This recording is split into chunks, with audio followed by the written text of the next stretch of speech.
Hello guys, এই যে আমার বৌদি এখন দুপুরে ভাত খেতে বসে পড়েছে। তো কি রান্না হয়েছে দেখুন, কি রান্না হয়েছে। এটা কি পালং শাকের তরকারি, ডিমের পনিরের পনির আলু আলু পনির পনির মশলা, আর এটা হচ্ছে ডিমের অমলেট আর আলু পটলের ডালনা, তাই তো। এখন বৌদি খাবে।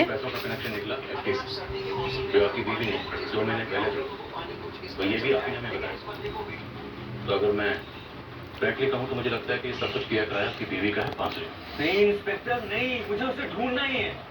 देखिए, मैंने उसे भोपाल में कोचिंग करने का आइडिया दिया था।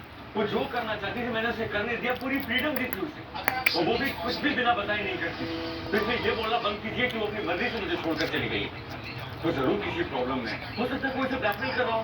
আপনারা ফ্রেন্ডস আপনারা বলবেন, কমেন্টে অবশ্যই জানাবেন যে আপনাদের কেমন লাগে পনির খেতে, আর অমলেটের ডিমের তরকারি না করে অমলেট ভাজা, এটা কেমন লাগে। So bye bye.